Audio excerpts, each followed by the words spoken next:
What is the situation on the ground now in Russia? How has the censorship changed of the media space, of the access to information, just in the last 3 weeks of this war? Yeah, thanks, Tom. So basically, we have tremendous changes in the Russian censorship. We see that Russian government now blocking resources which they didn't block before. For example, today's morning, Instagram became unavailable for all the Russian citizens, and none of them are able to access it somehow except VPN services. We also see that massive restrictions are imposed to the social networks other than Instagram. So, for example, Twitter or Facebook.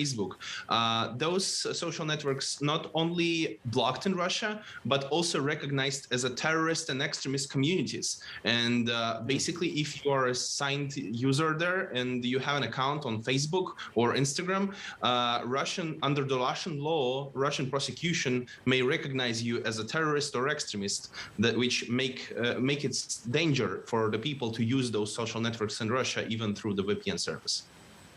Well, okay, so what are those tools? I mean, you mentioned the VPN service. Have you seen an uptick in demand for VPNs, or are the risks just too great, given what you've just outlined there? Yeah, we see the great use for VPN services there. We see that people are massively looking for tools to bypass those restrictions, despite the fact that the regular VPN services are under attack. And for example, such VPN services as NordVPN or ExpressVPN are not accessible in Russia. We see that, for example, our VPN services, which is based on blockchain, the VPN technology Sentinel, is fully accessible in Russia, and it's much more complicated to get it banned. So government does not possess enough resources to achieve that, and we see that demand for this decentralized VPN services is growing, and we see that, in generally speaking, blockchain technologies are now trending in Russia, and since people are getting banned from Visa and MasterCard, they still have to transfer money throughout the border to other countries, to their relatives and so on. They're using blockchain technologies for that, Bitcoin and so on. And we see same use for blockchain to provide a more free access to the internet. Alexander, we talked about the fact that Russia may be moving more towards a kind of Chinese style or a Chinese form of the internet and the way that they kind of put in place restrictions. But it took China years, decades arguably, to build out the great firewall that they have there. Is the technology now available, potent enough to kind of break through these restrictions? Just building on your last answer, is it possible for Russia in a short space of time to build those kind of restrictions in place, or can you get around them easily?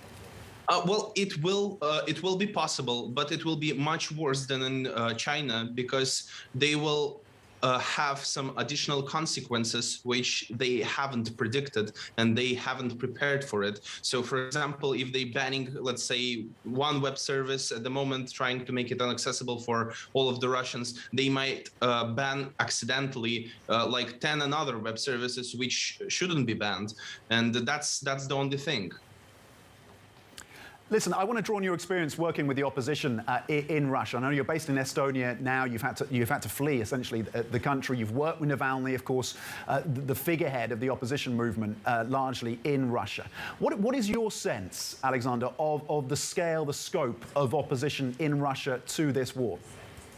Well, generally speaking, I personally don't know any people who are in favor in the war with Ukraine, and I do not personally know any people who are like cherishing it or telling that this is something which Russia should do. And everyone is condemning war with Ukraine. And talking of the opposition, we gathering lots of people on rallies in Moscow, St. Petersburg, and many other cities in Russia. People are taking it to the streets and telling the government basically that they are not like what's happening. They are against the war and they don't want it. But well, we can consider those people also as victims of the Putin's regime, because they got oppressed because of their speeches. We see that people going out to the streets with signs "No War," and they got imprisoned because of that. And this is ridiculous. What is your? Are you still in contact? Are you able to have any communication with Navalny? And do you still see him as that figurehead? Is he still able, in his incarceration, to rally the opposition? Well, yeah, that's really interesting that despite the fact that he's in prison, he's still able to manage the protest and to lead it. And he asked everyone to go out to the streets through his trusted persons who visit him in the prison. And this message was heard, and there was quite a lot of people going out to the rallies last days. And as they announced, the Navalny team announced, the rallies will take place every single day from now, and that's gonna continue till the war ends.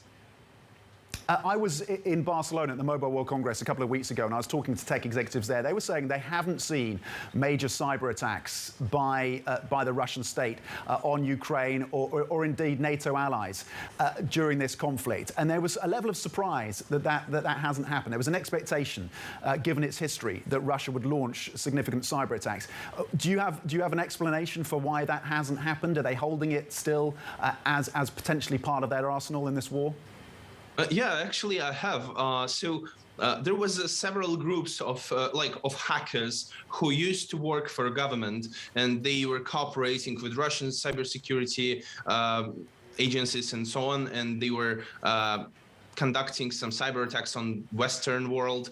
And for now, they changed their minds because they saw the war, they saw killed people, they saw that Putin is bombing peaceful citizens of Ukraine, and they just tried to pull away from it and don't want to interact with the Putin's regime any longer. So as a result, we see that many of hackers who used to be in hands of Putin as an instruments, they're not doing that any longer. And I just personally think that those people who were involved in those cyber attacks will no longer work with Putin's regime and for its favor.